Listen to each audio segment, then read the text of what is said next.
ನಮ್ಮನ್ನು ಬಹಳವಾಗಿ ಪ್ರೀತಿಸುವಂಥ ಪ್ರಿಯ ಪರಲೋಕದಲ್ಲಿರುವಂಥ ನಮ್ಮ ತಂದೆಯ ದೇವರೇ, ಇಷ್ಟು ತನಕ ನಿಮ್ಮ ಮಗನು ಅದ್ಭುತ ರೀತಿಯಲ್ಲಿ, ಒಳ್ಳೆಯ ರೀತಿಯಲ್ಲಿ ನಿಮ್ಮನ್ನು ಕುರಿತು, ನಿಮ್ಮ ಜ್ಞಾನವನ್ನು ಕುರಿತು ತಿಳಿಸಿದ್ದಾನೆ. ನಿಮ್ಮ ಮಗನನ್ನು ಇನ್ನೂ ಹೆಚ್ಚಾಗಿ ಆಶೀರ್ವದಿಸಿ ತಂದೆಯ ದೇವರೇ, ಅದೇ ರೀತಿಯಲ್ಲಿ ನಿಮ್ಮ ಮಕ್ಕಳಿಗೋಸ್ಕರ, ಸಭೆಯಲ್ಲಿ ಇರುವಂಥ ನಿಮ್ಮ ಮಕ್ಕಳಿಗೋಸ್ಕರ ಪ್ರಾರ್ಥಿಸ್ತಾ ಇದ್ದೀನಿ. ನೇರ ಪ್ರಸಾರದಲ್ಲಿ ವೀಕ್ಷಿಸುವಂಥ ನಿಮ್ಮ ಮಕ್ಕಳಿಗೋಸ್ಕರನೂ ಪ್ರಾರ್ಥಿಸ್ತಾ ಇದ್ದೀನಿ. ಎಲ್ಲರಿಗೂ ಬೇಕಾದಂಥ ಆತ್ಮಿಕವಾದಂತಹ ಜ್ಞಾನವನ್ನು, ವಿವೇಕವನ್ನು, ಸಮಾಧಾನವನ್ನು ದಯಪಾಲಿಸಿ. ನುಡಿಯುವಂಥ ಪ್ರತಿ ಮಾತುಗಳು ನಿಮ್ಮ ಮಾತುಗಳು ಇದ್ದದ್ದು ಇದ್ದ ಹಾಗೆ ನೇರವಾಗಿ ಮಾತನಾಡುವಂತೆ ಪವಿತ್ರಾತ್ಮರ ಸಹಾಯವನ್ನು ದಯಪಾಲಿಸಿ. ಯೇಸು ಪವಿತ್ರ ನಾಮದಲ್ಲಿ ಬೇಡ್ತಾ ಇದ್ದೀನಪ್ಪ ತಂದೆಯೇ, ಆಮೇನ್. ಲೋಕರಕ್ಷಕನಾದ ಯೇಸು ಕ್ರಿಸ್ತರ ನಾಮದಲ್ಲಿ ನಿಮ್ಮೆಲ್ಲರಿಗೆ ನನ್ನ ಹೃದಯಪೂರ್ವಕದಿಂದ ವಂದನೆಗಳನ್ನು ತಿಳಿಸ್ತಾ ಇದ್ದೀನಿ. ಪ್ರಿಯರ ದೇವ್ರ ಮಕ್ಕಳಿರ, ಯೇಸು ಪುನರುತ್ಥಾನ ಹೊಂದಿ ಸ್ವರ್ಗಕ್ಕೆ ಸೇರಿದರು. ನಾವು ನೀವು ಎಲ್ಲಿಗೆ ಸೇರುತ್ತೇವೆ ಎಂಬ ಅಂಶವನ್ನು ಮಾತನಾಡ್ತಾ ಇದ್ದೀರಿ. ಯೇಸು ಪುನರುತ್ಥಾನ ಹೊಂದಿ ಸ್ವರ್ಗಕ್ಕೆ ಸೇರಿದರು. ನಾವು ನೀವು ಎಲ್ಲಿಗೆ ಸೇರುತ್ತೇವೆ ಎನ್ನುವಂಥ ಅಂಶ. ನಮ್ಮ ಕ್ರೈಸ್ತರಿಗೆ ಒಂದು ಪದ್ಧತಿ ಏನಪ್ಪ ಅಂತ ನೋಡುವಾಗ, ಯೇಸು ಪ್ರಭು ಹುಟ್ಟಿದ, ಅದಕ್ಕೆ ನಾವೆಲ್ಲರೂ ಹಬ್ಬ ಮಾಡೋಣ. ಯೇಸು ಪ್ರಭು ಮರಣ ಹೊಂದಿದ, ಅದಕ್ಕೆ ನಾವೆಲ್ಲರೂ ದುಃಖ ಪಡೋಣ. ಯೇಸು ಪ್ರಭು ತಿರುಗಿ ಎದ್ದು ಬಂದ, ಮತ್ತೆ ನಾವು ಹಬ್ಬ ಮಾಡೋಣ ಅಂತ ಹೇಳಿ ನಮ್ಮ ಮಧ್ಯದಲ್ಲಿ ಹಬ್ಬಗಳು, ಆಚರಣೆಗಳು ನಡೀತಾ ಇದೆ. ಹಬ್ಬಗಳು ಮಾಡಿಕೊಡ್ದು ಅಂತ ನಾನು ಹೇಳ್ತಾ ಇಲ್ಲ. ದೇವರ ಆಜ್ಞೆಗಳನ್ನು ನೆರವೇರಿಸದೆ ಹೋದರೆ ನಾವು ಮೋಸ ಹೋಗ್ತೀವಿ. ಇದು ಆಚರಣೆ. ಇದೇನಪ್ಪ ಅಂದರೆ ವರ್ಷಕ್ಕೆ ಒಂದು ಸಾರಿ ಆಚರಣೆ. ಏನು ಆಚರಣೆ? ನೆನೆಸ್ಕೊಳ್ಳುವಂಥದ್ದು. ಅಂದರೆ ಯೇಸು ಪ್ರಭು 1ನೇ ಶತಮಾನದಲ್ಲಿ ಜನ್ಮಿಸಿದರೂ ನೆನೆಸ್ಕೊಳ್ತಾ ಇದ್ದೀವಿ, ಮರಣಿಸಿದರೂ ನೆನೆಸ್ಕೊಳ್ತಾ ಇದ್ದೀವಿ, ಪುನರುತ್ಥಾನ ಹೊಂದಿದ್ರು ನೆನೆಸ್ಕೊಳ್ತಾ ಇದ್ದೀವಿ. ನೆನೆಸ್ಕೊಳ್ಳುವಂಥದ್ದು ನಡೀತಾ ಇದೆ. ಅದ್ರ ಜೊತೆಗೆ ಹಬ್ಬ, ಆಚರಣೆ, ಇಲ್ಲ ಉಪವಾಸ, ಇದು ನಡೀತಾ ಇದೆ. ಆದರೆ ಆಜ್ಞೆಗಳನ್ನು ಪಾಲಿಸೋರು ಬೇಕು. ದೇವರಿಗೆ ಬೇಕಾದದ್ದು ಆಜ್ಞೆಗಳನ್ನು ಪಾಲಿಸೋರು ಬೇಕು. ಇವಾಗ ಪ್ರಭು ಆಜ್ಞೆಗಳನ್ನು ಪಾಲಿಸಿ, ದೇವರು ಕೊಟ್ಟಂಥ ಆಜ್ಞೆಗಳನ್ನು ಪಾಲಿಸಿ ತಮ್ಮ ಕೆಲಸ ಮುಗಿಸ್ಕೊಂಡು ಸ್ವರ್ಗಕ್ಕೆ ಸೇರಿರುವಂಥದ್ದು. ಅಂದರೆ ಜನ್ಮಿಸಿದರು, ಜೀವಿಸಿದರು, ಸುವಾರ್ತೆ ಮಾಡಿದ್ರು, ತ್ಯಾಗ ಮಾಡಿದ್ರು, ಮರಣ ಹೊಂದಿದರು, ಸಮಾಧಿ ಮಾಡಲ್ಪಟ್ಟರು, 3ನೇ ದಿನದಲ್ಲಿ ಮೃತ್ಯುಂಜಯನಾಗಿ, ಇಲ್ಲ ಪುನರುತ್ಥಾನವನ್ನು ಹೊಂದಿಕೊಂಡು ಪರಲೋಕಕ್ಕೆ ಸೇರಿರುವಂಥ ವಿಷಯವನ್ನು ನಾವು ವಾಕ್ಯದ ಮೂಲಕ ನೋಡುತ್ತೇವೆ.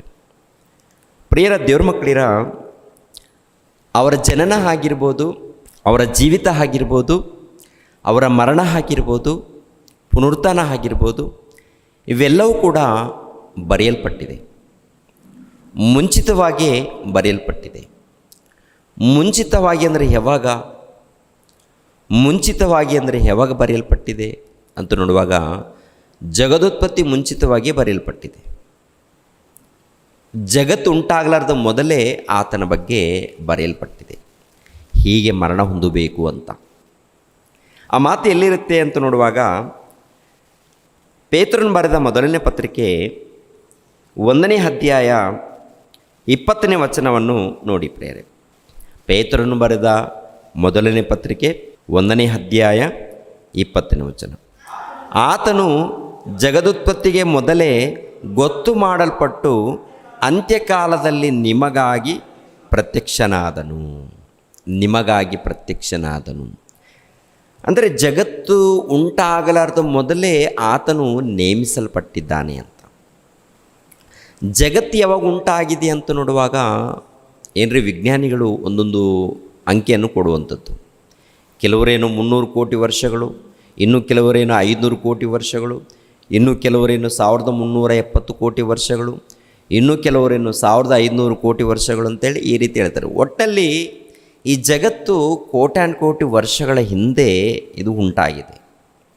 ಅದಕ್ಕಿಂತ ಮುಂಚಿತವಾಗಿ ಅಂದರೆ ಜಗತ್ತು ಉಂಟಾಗಲಾರ್ದ ಮೊದಲೇ ಯೇಸು ಪ್ರಭು ಹೀಗೆ ಮರಣ ಹೊಂದಬೇಕು ಅಂತ. ಹೀಗೆ ಮರಣ ಹೊಂದಬೇಕಂದ್ರೆ ಯಾರ ಗರ್ಭದಲ್ಲಿ ಹುಟ್ಟಬೇಕು, ಯಾವ ದೇಶದಲ್ಲಿ ಹುಟ್ಟಬೇಕು, ಯಾವ ರೀತಿ ಆತನು ಕೆಲಸ ಮಾಡಬೇಕು, ಯಾವ ರೀತಿ ಆತನು ಬದುಕಬೇಕು, ಆನಂತರ ಯಾವ ರೀತಿ ಆತನು ಮರಣ ಹೊಂದಬೇಕು ಅಂತ ಜಗದುತ್ಪತ್ತಿಗೆ ಮುಂಚಿತವಾಗಿ.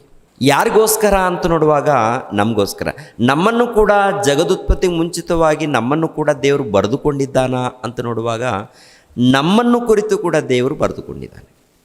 ಅದೆಲ್ಲಿರುತ್ತೆ ಅಂತ ನೋಡುವಾಗ ಎಫೆಸದವರಿಗೆ ಬರೆದ ಪತ್ರಿಕೆ 1ನೇ ಅಧ್ಯಾಯ 4ನೇ ವಚನ ನೋಡಿ. ನಮ್ಮನ್ನು ಕುರಿತು ಇದೆಯಾ ಇಲ್ವಾ ಈ ಮಾತಿನಲ್ಲಿ ಅರ್ಥ? ಹೇಗೆಂದರೆ ನಾವು ಪ್ರೀತಿಯಲ್ಲಿ ನಡೆದು ಆತನ ಸನ್ನಿಧಿಯಲ್ಲಿ ಪರಿಶುದ್ಧರು ದೋಷವಿಲ್ಲದವರು ಆಗಿರಬೇಕೆಂದು ನಮ್ಮನ್ನು ಜಗದುತ್ಪತ್ತಿಗೆ ಮುಂಚೆ ಕ್ರಿಸ್ತನಲ್ಲಿ ಆರಿಸಿಕೊಂಡನು ಅಂತಾನೆ. ಅಂದರೆ ನಮ್ಮನ್ನು ಕೂಡ ಯಾವಾಗ ಆರಿಸಿಕೊಂಡಿದ್ದಾನೆ, ನಮ್ಮನ್ನು ಉಂಟು ಮಾಡಬೇಕು ಇಲ್ಲ ನಮ್ಮನ್ನು ಹುಟ್ಟಿಸ್ಬೇಕು ಅಂತ ಹೇಳಿ ಯಾವಾಗ ದೇವರು ಸಂಕಲ್ಪಿಸಿಕೊಂಡಿದ್ದಾರೆ ಅಂತ ನೋಡುವಾಗ ನಮ್ಮ ವಿಷಯದಲ್ಲಿ ಕೂಡ ಜಗತ್ತು ಉಂಟಾಗಲಾರ್ದು ಮೊದಲೇ ಅನೇಕ ಮಂದಿ ಮಕ್ಕಳು ಬೇಕು. ಈ ಮಕ್ಕಳು ಪರಿಶುದ್ಧರು ನೀತಿವಂತರಾಗಿರಬೇಕು ಅಂತ ಜಗತ್ತುಂಟಾಗಲಾರ್ದು ಮೊದಲೇ. ಈ ವಿಷಯ ಲೋಕಕ್ಕೆ ಗೊತ್ತಿದೆಯಾ ಅಂತ ನೋಡುವಾಗ ಈ ಒಂದು ವಿಷಯವು ಈ ಪ್ರಪಂಚಕ್ಕೆ ಗೊತ್ತಿಲ್ಲ. ಏನೋ ಹುಟ್ಟಿದ್ದೀವಿ, ಜೀವಿಸಬೇಕು, ತಿನ್ನಬೇಕು, ಕುಡಿಬೇಕು, ಸುಖ ಪಡಬೇಕು, ಈ ರೀತಿ ಮನುಷ್ಯ ಹೊರಟೋಗ್ತಾ ಇದ್ದಾನೆ. ಅಲ್ಲ, ನಮ್ಮ ಜನ್ಮದ ಹಿಂದೆ, ನಮ್ಮ ಜೀವಿತದ ಹಿಂದೆ ಸಂಕಲ್ಪ ಇದೆ, ದೇವರ ಇಷ್ಟ ಇದೆ, ದೇವರು ನೇಮಿಸಿರುವುದರಿಂದ ನಾವು ಹುಟ್ಟಿದ್ದೀವಿ. ನಮಗೋಸ್ಕರ ಪ್ರಭು ಹುಟ್ಟಿದ್ದಾರೆ. ಪ್ರಭು ಬಂದಾಗ ಪ್ರಿಯರ ದೇವ್ರ ಮುಂಚಿತವಾಗಿ ನಾನು ಹೀಗೆ ಮರಣ ಹೊಂದುತ್ತೀನಿ ಅಂತ ಹೇಳ್ತಾರೆ. ನನ್ನ ಮರಣ ಹೇಗಾಗುತ್ತೆ ಗೊತ್ತಾ? ನನ್ನ ಮರಣ ಸಿಲುಬೆ ಮರಣ ಅಂತ. ನನ್ನನ್ನು ಚಿತ್ರಹಿಂಸೆ ಕೊಟ್ಟು, ಬಹಳ ಹಿಂಸೆ ಕೊಟ್ಟು, ಶ್ರಮೆ ಕೊಟ್ಟು, ಅವಮಾನಪಡಿಸಿ ನನ್ನನ್ನು ಕೊಂದಾಕ್ತಾರೆ. ನನ್ನನ್ನು ಅಂದರೆ ಕೊಂದಾಕೋರಿಗೆ ನನ್ನ ದೇಹವನ್ನು ಕೊಡುತ್ತೇನೆ ಅಂಥೇಳಿ ಮುಂಚಿತವಾಗಿ ಪ್ರಭು ಅನೇಕ ಮಾತುಗಳನ್ನು ತಿಳಿಸಿದ್ದಾರೆ ತನ್ನ ಶಿಷ್ಯರಿಗೆ. ಒಂದು ಸಾರಿ ಮತ್ತಾಯನು ಬರೆದ ಸುವಾರ್ತೆ 16ನೇ ಅಧ್ಯಾಯ 21ನೇ ವಚನ ನೋಡಿ. ಮತ್ತಾಯನು ಬರೆದ ಸುವಾರ್ತೆ 16ನೇ ಅಧ್ಯಾಯ 21ನೇ ವಚನ. ಅಂದಿನಿಂದ ಯೇಸು ಕ್ರಿಸ್ತನು ತಾನು ಯೆರೂಸಲೇಮಿಗೆ ಹೋಗಿ ಅಲ್ಲಿ ಹಿರಿಯರಿಂದಲೂ ಮಹಾಯಾಜಕರಿಂದಲೂ ಶಾಸ್ತ್ರಿಗಳಿಂದಲೂ ಬಹು ಕಷ್ಟಗಳನ್ನು ಅನುಭವಿಸಿ ಕೊಲ್ಲಲ್ಪಟ್ಟು 3ನೇ ದಿನದಲ್ಲಿ ಜೀವಿತರಾಗಿ ಎಬ್ಬಿಸಲ್ಪಡಬೇಕೆಂದು ತನ್ನ ಶಿಷ್ಯರಿಗೆ ತಿಳಿಸುವುದಕ್ಕೆ ಪ್ರಾರಂಭ ಮಾಡಿದನು. ನೋಡಿ, ಈ ಮಾತಿನಲ್ಲಿ ಆಲೋಚನೆ ಮಾಡಿ ಮುಂಚಿತವಾಗಿ ಹೇಳುವಂಥದ್ದು. ಯೆರೂಸಲೇಮಿಗೆ ಹೋಗುತ್ತೇನೆ, ಅಲ್ಲಿ ಹಿರಿಯರು ಇದ್ದಾರೆ, ಶಾಸ್ತ್ರಿಗಳಿದ್ದಾರೆ, ಪರಿಸಾಯರು ಇದ್ದಾರೆ, ಯಾಜಕರು ಇದ್ದಾರೆ. ಇವರೇನು ಮಾಡ್ತಾರೆ? ನನ್ನನ್ನು ಅವಮಾನಪಡಿಸ್ತಾರೆ, ನಿಂದೆಗಳನ್ನು ಹಾಕ್ತಾರೆ, ಶ್ರಮೆಗಳನ್ನು ಕೊಡ್ತಾರೆ, ಆ ನಂತರ ಸಿಲುಬೆಗೆ ಒಪ್ಪಿಸ್ತಾರೆ. ಸಿಲುಬೆಗೆ ಒಪ್ಪಿಸ್ತಾರೆ, ಭಯಂಕರ ಚಿತ್ರಹಿಂಸೆ ಕೊಟ್ಟು ನನ್ನನ್ನು ಕೊಂದು ಹಾಕ್ತಾರೆ. ಕೊನೆಯದಾಗಿ ನಾನು ಮರಣ ಹೊಂದಿದ ಮೇಲೆ ಸಮಾಧಿ ಮಾಡಲ್ಪಟ್ಟು 3ನೇ ದಿನದಲ್ಲಿ ನಾನು ಎದ್ದು ಬರುತ್ತೇನೆ. ಈ ಮಾತು ಈ ಪ್ರಪಂಚ ದೇಶದಲ್ಲಿ ಯಾರಾದರೂ ಹೇಳಿದಾರಾ? ಮುಂಚಿತವಾಗಿ ನಾನು ಮರಣ ಹೊಂದಿದ ಮೇಲೆ ಮತ್ತೆ ನಾನು ಎದ್ದು ಬರ್ತೀನಿ ಅಂತ ಹೇಳಿ ಯಾರಾದರೂ ಹೇಳಿದ್ದಾರ ಅಂತ ನೋಡುವಾಗ ಯಾರೂ ಕೂಡ ಹೇಳಿಲ್ಲ ರೀ. ಒಂದು ಸಾರಿ ಗಮನಿಸಿ, ಮತ್ತೊಂದು ಸಾರಿ ಮಾತನ್ನು ನೋಡೋಣ. ಯಾಜಕರಿಂದಲೂ ಶಾಸ್ತ್ರಿಗಳಿಂದಲೂ ಬಹು ಕಷ್ಟಗಳನ್ನು ಅನುಭವಿಸಿ ಕೊಲ್ಲಲ್ಪಟ್ಟು 3ನೇ ದಿನದಲ್ಲಿ ಜೀವಿತನಾಗಿ ಎಬ್ಬಿಸಲ್ಪಡಬೇಕೆಂದು ತನ್ನ ಶಿಷ್ಯರಿಗೆ ತಿಳಿಸುವುದಕ್ಕೆ ಪ್ರಾರಂಭ ಮಾಡಿದನು. ಇನ್ನೊಂದು ಮಾತನ್ನು ಕೂಡ ನೋಡೋಣ. ಅದೇ ಮತ್ತಾಯನು ಬರೆದ ಸುವಾರ್ತೆ 17ನೇ ಅಧ್ಯಾಯ 22ರಿಂದ 22. ಅವರು ಗಲಿಲಾಯದಲ್ಲಿ ಗುಂಪಾಗಿ ಕೂಡುತ್ತಿರುವಾಗ ಯೇಸು ಅವರಿಗೆ, ಮನುಷ್ಯಕುಮಾರನು ಮನುಷ್ಯರ ಕೈಗೆ ಒಪ್ಪಿಸಿ ಕೊಡಲ್ಪಡುವನು, ಅವರು ಆತನನ್ನು ಕೊಲ್ಲುವರು, ಸತ್ತ 3ನೇ ದಿನದಲ್ಲಿ ಆತನು ಜೀವಿತನಾಗಿ ಎಬ್ಬಿಸಲ್ಪಡುವನು ಎಂದು ಹೇಳಿದನು. ಅಂದರೆ ನೋಡಿ ಪ್ರಿಯರ ದೇವ್ರ ಮಕ್ಕಳಿರ, ಈ ಪ್ರಪಂಚದಲ್ಲಿ ಒಂದು ದೊಡ್ಡ ಕಾರ್ಯ, ಅದಕ್ಕಿಂತ ಮುಂಚಿತವಾಗಿ ಸುವಾರ್ತೆ ಕಾರ್ಯಕ್ರಮಗಳು, ಆನಂತರ ಸ್ವಸ್ಥತೆ ಕಾರ್ಯಕ್ರಮಗಳು, ಇವೆಲ್ಲ ಇದೆ. ಎಲ್ಲ ಅದ್ಭುತನೇ. ಮಾತುಗಳು ನೋಡುವಾಗ ಈ ಪ್ರಪಂಚ ದೇಶದಲ್ಲಿ ಯಾರು ನುಡಿಯದೇ ಇರುವಂಥ ಮಾತುಗಳನ್ನು ಅವರು ಮಾತಾಡಿದ್ದಾರೆ. ದೇವರನ್ನು ಉನ್ನತವಾಗಿ ಪರಿಚಯ ಮಾಡಿದ್ದಾರೆ. ದೇವರ ಪ್ರೀತಿಯನ್ನು, ದೇವರ ಸಂಕಲ್ಪವನ್ನು ಅದ್ಭುತವಾಗಿ ಅವರು ಪರಿಚಯ ಮಾಡಿದ್ದಾರೆ. ಅದೇ ರೀತಿಯಲ್ಲಿ ಪರಲೋಕವನ್ನು ಕುರಿತು, ನರಕವನ್ನು ಕುರಿತು, ಪರದೈಸಿಯನ್ನು ಕುರಿತು ಎಲ್ಲ ರೀತಿಯಲ್ಲಿ ತಿಳಿಸ್ಕೊಟ್ಟಿದ್ದಾರೆ ಅವರು. ಅವ್ರ ವಿಷಯದಲ್ಲಿ ನೋಡುವಾಗ ಪ್ರಿಯರ ದೇವರು ಪ್ರತಿ ಮಾತಿನಲ್ಲಿ ಕೂಡ ನೋಡಿ ಅದ್ಭುತ. ಎರಡನೇದಾಗಿ, ಯಾರಾದರೂ ಅನಾರೋಗ್ಯದಲ್ಲಿ ಬಂದಾಗ, ಇಲ್ಲಾಂದರೆ ರೋಗದಲ್ಲಿ ಇದ್ದಾಗ, ಇಲ್ಲಾಂದರೆ ಕೈಕಾಲುಗಳು ಇಲ್ಲದೆ ಕುಂಟರು, ಕುರುಡರು, ಇಲ್ಲ ಅಂಗವಿಕಲರಾಗಿದ್ದಾಗ ಅಂಥವರಿಗೂ ಕೂಡ ಒಳ್ಳೆ ರೀತಿಯಲ್ಲಿ ನಿವಾರಣೆ ಮಾಡಿ, ಸ್ವಸ್ಥತೆ ಮಾಡಿ ಅವರಿಗೆ ಕಳಿಸ್ಕೊಟ್ಟಿದ್ದಾನೆ ಪ್ರಿಯರೇ ಅವರನ್ನು. ಇದೆಲ್ಲ ನೋಡುವಾಗ ಪ್ರತಿ ವಿಷಯದಲ್ಲಿ ಅವರು ಮಾತಿನಲ್ಲಿ ಅದ್ಭುತ, ಕ್ರಿಯೆಗಳಲ್ಲಿ ಅದ್ಭುತ, ಪ್ರವರ್ತನೆಯಲ್ಲಿ ಅದ್ಭುತ, ಜೀವಿತದಲ್ಲಿ ಅದ್ಭುತ, ಎಲ್ಲದರಲ್ಲೂ ಕೂಡ ಅದ್ಭುತ ರೀ. ಅಂಥ ಪ್ರಭು ಇನ್ನೊಂದು ವಿಷಯ ಹೇಳ್ತಾನೆ, ಏನು ಗೊತ್ತಾ?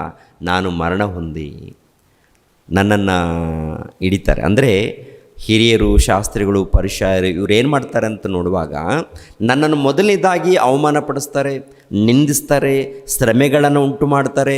ಇವೆಲ್ಲ ಆದಮೇಲೆ ನನ್ನನ್ನು ಸಿಲುಬೆಗೆ ಒಪ್ಪಿಸಿ ಕೊಂದಾಕ್ತಾರೆ. ಕೊಂದಾಕಿದ ಮೇಲೆ 3ನೇ ದಿನದಂದು ಎದ್ದು ಬರುತ್ತೇನೆ ಅಂತ.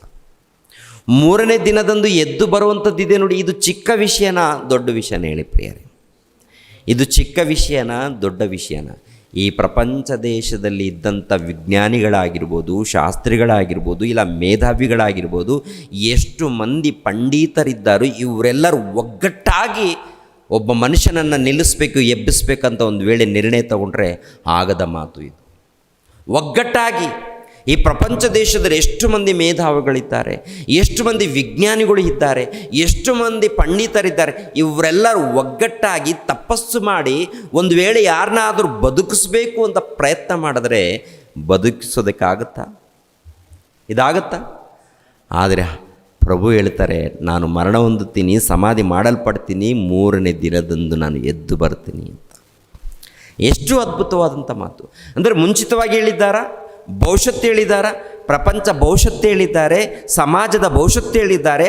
ಅದೇ ಪ್ರಕಾರ ತನ್ನ ಜೀವಿತವನ್ನು ಕುರಿತು ಕೂಡ ಮುಂಚಿತವಾಗಿ ಏನು ನಡೆಯುತ್ತೋ ಅದನ್ನು ತಿಳಿಸ್ಕೊಟ್ಟಿದ್ದಾರೆ. ನಾವು ತಿಳ್ಕೊಳ್ಳೋದಕ್ಕೆ ಇಷ್ಟಪಡ್ತಾ ಇದ್ದೀವಿ ಅಂತ ನೋಡುವಾಗ, ಟೋಟಲ್ ಕ್ರೈಸ್ತ ಸಮಾಜ ಹೇಗಿದೆ ಅಂತ ನೋಡುವಾಗ ಏನ್ರಿ, ನಮ್ಮ ಆಸ್ತಿಯನ್ನು ಕಾಪಾಡಿಕೊಳ್ಬೇಕು, ನಮ್ಮ ಉದ್ಯೋಗವನ್ನು ಕಾಪಾಡಿಕೊಳ್ಬೇಕು, ನಮ್ಮ ಉದ್ಯೋಗದಗೋಸ್ಕರ, ಆಸ್ತಿಗೋಸ್ಕರ ಹೋರಾಟ ಮಾಡಬೇಕು ಎಂದು ಪ್ರಯತ್ನ ಮಾಡ್ತಾ ಇದ್ದಾರೆ ವಿನಃ ನಮ್ಮ ಬದುಕುಗಳು ದೇವ್ರಿಗೋಸ್ಕರ ಕಟ್ಟಬೇಕು ಎನ್ನುವಂಥದ್ದು ಯಾರಿಗಾದರೂ ಆಲೋಚನೆ ಬರ್ತಾ ಇದೆಯಾ? ನಮ್ಮ ಬದುಕುಗಳು ದೇವ್ರಿಗೋಸ್ಕರ ಕಟ್ಟಬೇಕು, ನಮ್ಮ ಬದುಕುಗಳು ದೇವ್ರಿಗೋಸ್ಕರ ಬೆಳಿಬೇಕು, ಅಭಿವೃದ್ಧಿಯಾಗಬೇಕು ಎನ್ನುವಂಥದ್ದು ಮಾನವ ಸಮಾಜ ಇಲ್ಲ ಕ್ರೈಸ್ತ ಸಮಾಜದಲ್ಲಿ ಕಾಣ್ತಾ ಇದ್ದೀವ ಅಂತ ನೋಡುವಾಗ ಇಲ್ಲ ರೀ. ಜೀವಿತ ಕಾಲ, ಆಯುಷ್ಕಾಲ ಮುಗಿದೋಗ್ತಾ ಇದೆ. ದೇವ್ರು ಕೊಟ್ಟಂಥ ಕಾಲ ಮುಗಿದೋಗ್ತಾ ಇದೆ. ಯಾವಾಗ ಮಾಡೋಕ್ಕಾಗುತ್ತೆ? ಯವ್ವನ ಕಾಲದಲ್ಲಿ ಇದ್ದಾಗ, ಆರೋಗ್ಯವಾಗಿ ಇದ್ದಾಗ, ಬಲವಾಗಿ ನೀನು ಇದ್ದಾಗ, ಆವಾಗಲೇ ನಿನ್ನ ತಂದೆಯಾದ ದೇವರ ಕೆಲಸವನ್ನು ನೀನು ಮಾಡಬೇಕು ಎಂದು ಅನೇಕ ಮಾತುಗಳನ್ನು ಬರೆಸಿರುವಾಗ ನಾವೇನು ಮಾಡ್ತಾಯಿದ್ದೀವಿ ಅಂತ ನೋಡುವಾಗ ಪ್ರಿಯರ ದೇವ್ರ ಮಕ್ಕಳಿರ ನಮ್ಮ ಆಯುಷ್ಕಾಲವನ್ನು ಮುಗಿಸ್ಕೊಂಡು ಲಾಸ್ ಮಾಡ್ಕೊಳ್ತಾ ಇದ್ದೀವಿ. ಪ್ರಭು ಹಾಗಲ್ಲ. ಒಂದೇ ಒಂದು ನಿಮಿಷ ವ್ಯರ್ಥವಾಗಿ ಕಳೆದಿಲ್ಲ ರೀ ಅವರು. ದೇವ್ರು ಕೊಟ್ಟಂಥ ನಿಮಿಷಗಳಿದೆಯಲ್ಲ, ದೇವ್ರು ಕೊಟ್ಟಂಥ ಗಂಟೆಗಳು, ದಿನಗಳು, ಕಾಲ ಇದೆ ನೋಡಿ, ಒಂದೇ ಒಂದು ನಿಮಿಷ ಕೂಡ ಆತನು ವ್ಯರ್ಥವಾಗಿ ಕಳೆದಿಲ್ಲ ರೀ. ಸಮಯ ಇದ್ದಾಗ, ಸಮಯ ಇಲ್ಲದೇ ಇದ್ದಾಗ ತನ್ನ ಬದುಕನ್ನು ಪಣವಾಗಿ ಇಟ್ಟಿದ್ದಾರೆ. ತನ್ನ ಬದುಕನ್ನು ಅದ್ಭುತವಾಗಿ ದೇವರ ಚಿತ್ತವನ್ನು ನೆರವೇರಿಸೋದಕ್ಕೆ ಸಮರ್ಪಣೆ ಮಾಡಿದ್ದಾರೆ ಪ್ರಿಯರೇ. ಇನ್ನೊಂದು ಮಾತನ್ನು ನೋಡಿ ಪ್ರಿಯರ ದೇವರ ಮಕ್ಕಳಿರ, ಯೋಹಾನನು ಬರೆದ ಸುವಾರ್ತೆ 10ನೇ ಅಧ್ಯಾಯ 17ನೇ ವಚನ 18ನೇ ವಚನವನ್ನು ನೋಡಿ. ಯೋಹಾನನು ಬರೆದ ಸುವಾರ್ತೆ 10ನೇ ಅಧ್ಯಾಯ 17-18. ನಾನು ತಿರುಗಿ ಪಡೆದುಕೊಳ್ಳುತ್ತೇನೆಂದು ನನ್ನ ಪ್ರಾಣವನ್ನು ಕೊಡುತ್ತೇನೆ. ಅದರ ನಿಮಿತ್ತವಾಗಿ ತಂದೆಯು ನನ್ನನ್ನು ಪ್ರೀತಿಸುತ್ತಾನೆ. ನನ್ನ ಪ್ರಾಣವನ್ನು ಯಾರು ನನ್ನಿಂದ ತೆಗೆಯರು. ಏನ್ರಿ, ಅನೇಕ ಸಾರಿ ನನ್ನನ್ನು ಕೊಲ್ಲುವರು ಅಂದರೆ ಶಾಸ್ತ್ರಿಗಳು, ಪರಿಸಯರು, ಇಲ್ಲಾಂದರೆ ಇವರೆಲ್ಲರಿದ್ದಾರಲ್ಲ, ಇವರೆಲ್ಲರೂ ನನ್ನನ್ನು ಕೊಲ್ಲುವರು ಅಂತ ಹೇಳಿದಾನ. ನನ್ನನ್ನು ಕೊಲ್ಲುವರು ಅಂತ ಹೇಳಿರುವಂಥ ಆ ಪ್ರಭು ಇನ್ನೊಂದು ಮಾತು ಏನು ಹೇಳ್ತಾರೆ ಗೊತ್ತಾ? ನನ್ನನ್ನು ಯಾರು ಕೂಡ ಕೊಲ್ಲಕ್ಕಾಗೋದಿಲ್ಲ ಅಂತ ಹೇಳ್ತಾರೆ. ಅಂದರೆ ಅವ್ರು ಕೊಲ್ಲಕ್ಕಾಗಲ್ವಾ ಅಂತ ಒಂದು ಸಾರಿ ಗಮನಿಸೋಣ. ನೋಡಿ, ನಾನು ತಿರುಗಿ ಪಡುಕೊಳ್ಳುತ್ತೇನೆಂದು ನನ್ನ ಪ್ರಾಣವನ್ನು ಕೊಡುತ್ತೇನೆ, ಅದರ ನಿಮಿತ್ತವಾಗಿ ತಂದೆಯು ನನ್ನನ್ನು ಪ್ರೀತಿಸುತ್ತಾನೆ. ನನ್ನ ಪ್ರಾಣವನ್ನು ಯಾರು ನನ್ನಿಂದ ತೆಗೆಯರು? ಮತ್ತು ಶಾಸ್ತ್ರಿಗಳು, ಪರಿಸಾಯರು ಇವರು ಕೊಂದಾಕ್ತಾರೆ ಅಂತ ಹೇಳಿದ್ದಾರಲ್ಲ, ಅದು ಹೇಗೆ ಅಂತ ನೋಡುವಾಗ ಪ್ರಿಯರ ದೇವ್ರ ಮಕ್ಕಳಿಗೆ ಇವರು ಒಪ್ಪಿಸಿದ್ದಾರೆ. ಯೇಸು ಪ್ರಭು ಇದ್ದಾರಲ್ಲ, ಪ್ರಭು ತಮ್ಮ ಶರೀರವನ್ನು ಒಪ್ಪಿಸಿದ್ದಾರೆ.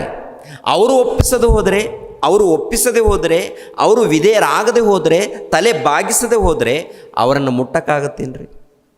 ಬೆಂಕಿ ಪ್ರಿಯರವರು, ಬೆಂಕಿ. ಆ ಬೆಂಕಿನ ಮುಟ್ಟಕ್ಕಾಗತ್ತಾ?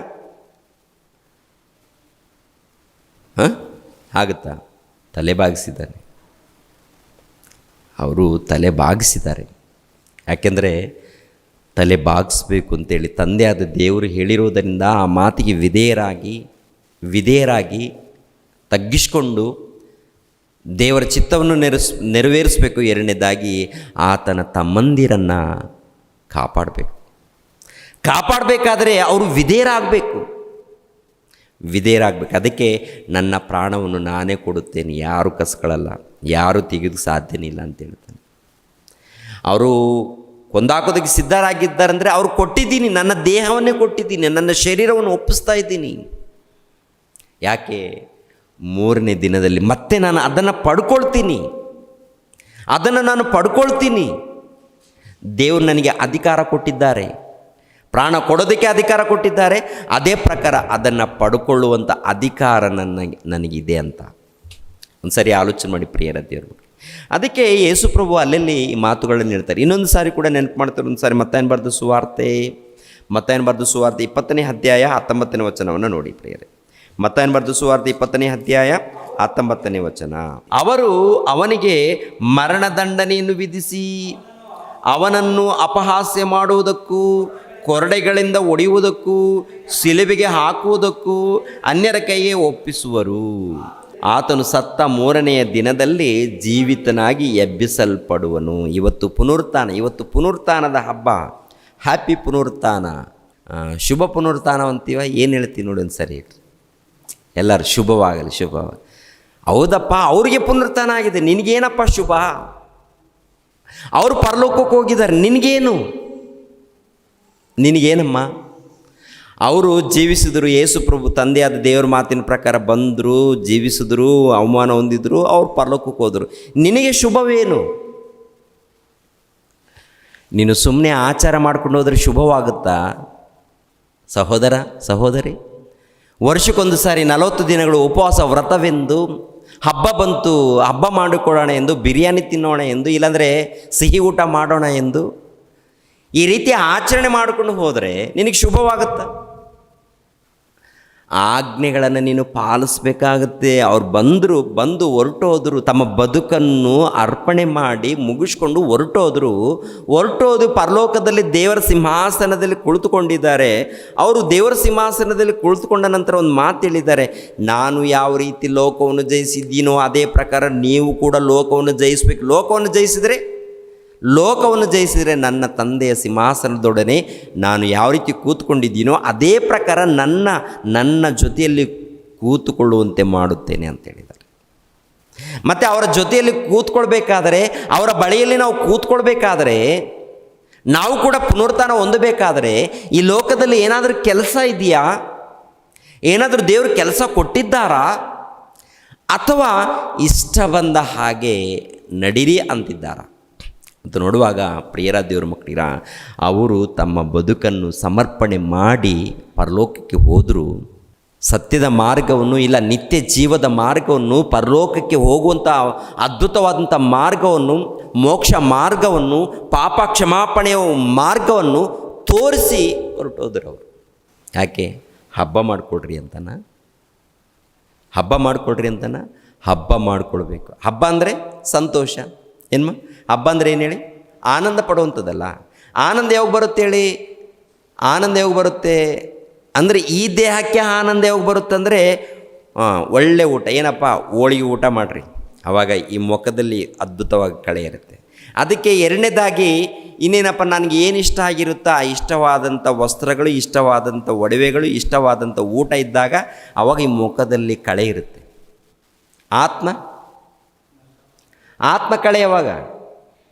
ಆತ್ಮ ಯಾವಾಗ ಖುಷಿ ಇರುತ್ತೆ ಗೊತ್ತಾ? ಆತ್ಮ ಅಂದರೆ ನೀವು ಹೊರಗಡೆ ಇಲ್ಲಿ ಕೂತ್ಕೊಂಡಿದ್ದೀರಲ್ಲ, ಹೊರಗಡೆ ಕಾಣುವಂಥ ಕುರ್ಜಿಯಲ್ಲಿ ಕಾಣುವಂಥ ಈ ದೇಹ ನೀವಲ್ಲ, ಒಳಗಡೆ ನೀವಿದ್ದೀರಾ. ಆ ಒಳಗಡೆ ಇದ್ದಂಥ ನೀವು ದೇವರ ಮೂಲಕ ಬಂದಿರುವಂಥ ಆತ್ಮಗಳು. ಈ ಆತ್ಮಗಳು ಹೇಗಿದೆ? ಸುಖವಾಗಿದೆಯಾ? ಸಂತೋಷವಾಗಿದೆಯಾ? ಯಾವಾಗ ಸಂತೋಷವಾಗಿರುತ್ತೆ ಅಂತ ನೋಡುವಾಗ, ದೇವರ ಕೆಲಸ ಮಾಡಿದಾಗ, ದೇವರ ಸೇವೆ ಮಾಡಿದಾಗ, ದೇವರಲ್ಲಿ ಜೀವಿಸಿದಾಗ, ಪರಿಶುದ್ಧರಾಗಿ ಬದುಕಿದಾಗ ಹಬ್ಬ ಸಂತೋಷವಾಗಿರುತ್ತೆ. ಭೌತಿಕವಾಗಿ ಕಷ್ಟ ಇರುತ್ತೆ, ನೋವಿರುತ್ತೆ, ಶ್ರಮೆಗಳಿರುತ್ತೆ. ಎಷ್ಟೇ ಇದ್ದರೂ ಪರವಾಗಿಲ್ಲ, ಎಷ್ಟೇ ನೋವುಗಳಿದ್ದರೂ ಪರವಾಗಿಲ್ಲ, ಅದು ಆತ್ಮಿಕವಾಗಿ ಸಂತೋಷ ಇದೆ ನೋಡಿ, ಅದು ದೇವರ ಸೇವೆಯಲ್ಲಿ ಇದ್ರೇ ಬರುತ್ತೆ. ಸುಮ್ಮನೆ ಈ ಕಡೆ ಆ ಕಡೆ ಹೋಗಿ ಕೆಲಸ ಮಾಡ್ಕೊಂಡು ನಿಮ್ಮ ಇಷ್ಟದ ಪ್ರಕಾರ ನೀವು ಜೀವಿಸೋದಾಗಿರಲ್ಲ. ಮೊನ್ನೆ ಬೆನಕನಹಳ್ಳಿಯಲ್ಲಿ ಸುವಾರ್ತೆ ನಡೀತು. ನಮ್ಮ ಸುರೇಶ್ ಇದ್ದಾನೆ ಪಾಪ, ಕೂಲಿ ಕೆಲಸ ಮಾಡಿಕೊಂಡು ನನ್ನ ಖರ್ಚೆಲ್ಲ ಹುಡುಗ ನೋಡ್ಕೊಂಡಿದ್ದಾನೆ. ಎರಡನೇದಾಗಿ ಇನ್ನೊಬ್ಬ ಸಹೋದರ ಈರಣ್ಣ ಅಂತ, ತನ್ನ ಕಷ್ಟದಲ್ಲೇ, ಅಣ್ಣ ನೀವು ಬರಲೇಬೇಕಣ್ಣ, ಅಲ್ಲಿ ಸುವಾರ್ತೆ ನಡೆದಾಗ ಆ ಹುಡುಗ ಸಂತೋಷ ನೋಡಬೇಕು, ಆ ಮಗನ ಸಂತೋಷ ನೋಡಬೇಕು. ಯಾಕೆಂದರೆ ನಾನು ದೇವ್ರ ಕೆಲಸ ಸ್ವಲ್ಪ ಮಾಡಿದ್ದೀನಿ ಅಂತ ಖುಷಿ, ಅದು ಆತ್ಮದಲ್ಲಿ ಬರುವಂಥ ಖುಷಿ ರೀ. ನಿಜವಾಗ್ಲೂ ಅಲ್ಲಲ್ಲಿ ಖುಷಿ ಬರುತ್ತೆ, ಸಂತೋಷ ಬರುತ್ತೆ. ಯಾವಾಗ ಮತ್ತು ತನ್ನ ಕಷ್ಟ ಎಲ್ಲ ಕೊಟ್ಟಿದ್ದಾನೆ. ಕಷ್ಟ ಏನ್ರಿ, 1,000 ರೂಪಾಯಿ ದುಡಿಬೇಕಾದ್ರೆ, 1,000 ರೂಪಾಯಿ ದುಡಿಬೇಕಾದ್ರೆ ಬೆಳಗ್ಗಿಂದ ಸಾಯಂಕಾಲ ತನಕ ಬೆವರು ಸುರಿಸ್ಬೇಕಲ್ಲ. ಬೆಳಗ್ಗಿಂದ ಸಾಯಂಕಾಲ ತನಕ ಬೆವರು ಸುರಿಸ್ಬೇಕು, ಬೆವರು ಸುರಿಸಿ ಕಷ್ಟಪಡಬೇಕು. ಮತ್ತು ಮೇಸ್ತ್ರಿಗಳು ಮಾತಂದರೂ ಅನಿಸ್ಕೋಬೇಕು. ಇವೆಲ್ಲ ಅನಿಸ್ಕೊಂಡು ಕೂಡಿಟ್ಟು, ಆ ಕೂಡಿಟ್ಟಿರುವಂಥ ಹಣವನ್ನು ಖರ್ಚಿಗೋಸ್ಕರ, ಪ್ರಯಾಣದಗೋಸ್ಕರ ತಂದು ಕೊಟ್ಟಾಗ, ಅದರ ಮೂಲಕ ಸುವಾರ್ತೆ ನಡೆದಾಗ ಆವಾಗ ಆತ್ಮದಲ್ಲಿ ಖುಷಿ. ಅಂದರೆ ದೇಹಕ್ಕೆ ಶ್ರಮೆ ಇದೆ, ಆತ್ಮಕ್ಕೆ ಏನಿದೆ ಹೇಳಿ? ಖುಷಿ ಇದೆ. ಅಂಥ ಸಂತೋಷ, ಸಮಾಧಾನ ನಾವು ನಿಜವಾಗ್ಲೂ ನೋಡ್ತಾ ಇದ್ದೀವೋ, ಪಡಿತಾ ಇದ್ದೀವಿ ಅಂತ ನೋಡುವಾಗ ಅದು ಬರಬೇಕು. ಪ್ರತಿ ಕ್ರೈಸ್ತರಲ್ಲಿ ಬರಬೇಕು, ಪ್ರತಿಯೊಬ್ಬರಲ್ಲಿ ಬರಬೇಕು. ಯಾಕೆಂದರೆ ನಮಗೆ ಮಾತ್ರನ, ನಿಮಗೆ ಬೇಡವಾ? ನಮಗೆ ಮಾತ್ರನ? ಇಲ್ಲ, ಪ್ರತಿಯೊಬ್ಬರು ಕೂಡ ಅನುಭವಿಸ್ಬೇಕಾಗತ್ತೆ. ಯೇಸು ಪ್ರಭು ಮಾಡಿರುವಂಥ ಕೆಲಸ ಅವ್ರು ಮಾಡ್ಕೊಂಡು ಹೋದರು, ನಮಗೆ ತೋರಿಸಿ ಹೋದರು. ಇವಾಗ ನಾವೇನು ಮಾಡಬೇಕು? ಪರಲೋಕ ಉಚಿತವಾಗಿ ಕೊಟ್ಬಿಡ್ತಾರ? ಪರಲೋಕ ಸುಮ್ಮನೆ ಕೊಡ್ತಾರ ಪರಲೋಕ? ಅವ್ರು ಯಾವ ರೀತಿ ಶ್ರಮೆ ಪಟ್ಟಿದ್ದಾರೋ, ಯಾವ ರೀತಿ ದುಃಖ ಪಟ್ಟಿದ್ದಾರೋ, ಯಾವ ರೀತಿ ಸೇವೆ ಮಾಡಿದ್ದಾರೋ, ಅದೇ ಪ್ರಕಾರ ನೀವು ಕೂಡ ಸೇವೆ ಮಾಡಿ ಅಂತ ಹೇಳಿದ್ದಾರಾ ಅಥವಾ ಏನು ಹೇಳಿದ್ದಾರೆ ಪ್ರಿಯರೇ? ಒಂದು ಸಾರಿ ನೋಡಿ, ಎಫೆಸದವರಿಗೆ ಬರೆದ ಪತ್ರಿಕೆ 5ನೇ ಅಧ್ಯಾಯ, ಎಫೆಸದವರಿಗೆ ಬರೆದ ಪತ್ರಿಕೆ 5ನೇ ಅಧ್ಯಾಯ 1ನೇ ವಚನವನ್ನು ನೋಡಿ. 1ನೇ ವಚನ, 2ನೇ ವಚನ. ದೇವರು ನಿಮಗೆ ಕ್ರೈಸ್ತನಲ್ಲಿ ಕ್ಷಮಿಸಿದ್ದಾನಲ್ಲ, ಆದುದರಿಂದ ದೇವರ ಪ್ರಿಯರಾದ ಮಕ್ಕಳಿಗೆ ತಕ್ಕ ಹಾಗೆ ಆತನನ್ನು ಅನುಸರಿಸುವವರಾಗಿರಿ. ಕ್ರೈಸ್ತನು ನಿಮ್ಮನ್ನು ಪ್ರೀತಿಸಿ ನಿಮ್ಮೆಲ್ಲರಿಗೋಸ್ಕರ ತನ್ನನ್ನೇ ದೇವರಿಗೆ ಸುಗಂಧ ವಾಸನೆಯಾದ ಕಾಣಿಕೆಯಾಗಿಯೂ ಯಜ್ಞವಾಗಿಯೂ ಸಮರ್ಪಿಸಿಕೊಂಡ ಪ್ರಕಾರ ನೀವು ಪ್ರೀತಿಯಲ್ಲಿ ನಡೆದುಕೊಳ್ಳಿರಿ ಅಂತ ಹೇಳ್ತಾನೆ. ಅಂದರೆ ಅರ್ಥ ಏನು? ಯೇಸು ಪ್ರಭು ಯಾವ ರೀತಿ ಸಮರ್ಪಿಸಿಕೊಂಡಿದ್ದಾರೋ ಅದೇ ಪ್ರಕಾರ ನೀವು ಕೂಡ ಪ್ರೀತಿಯಲ್ಲಿ ನಡೀರಿ ಅಂತ ಹೇಳ್ತಾರೆ. ಯೇಸು ಕ್ರಿಸ್ತರು ನೋಡುವಾಗ ದೇವರನ್ನು ಪ್ರೀತಿಸಿ, ದೇವರಿಗೆ ಒಳಪಟ್ಟು, ಆನಂತರ ನಮ್ಮನ್ನು ಪ್ರೀತಿಸಿ ನಮ್ಮೆಲ್ಲರಿಗೋಸ್ಕರ ಅವರು ಬಲಿಯಾಗಿರುವಾಗ ನೀವು ಕೂಡ ಅವರ ಹಾಗೆ ಜೀವಿಸಬೇಕು ಅಂತ ಹೇಳ್ತಾರೆ. ಜೀವಿಸೋದು ಹೋದರೆ ಪರಲೋಕ ಬರುತ್ತಾ ಅಂತ ನೋಡುವಾಗ ಪರಲೋಕಕ್ಕೆ ನಾವು ಹೋಗಲ್ಲ. ಮತ್ತು ಯಾರು ಹೋಗಿದ್ದಾರೆ? ಪ್ರಭು ಹೋಗಿದ್ದಾರೆ.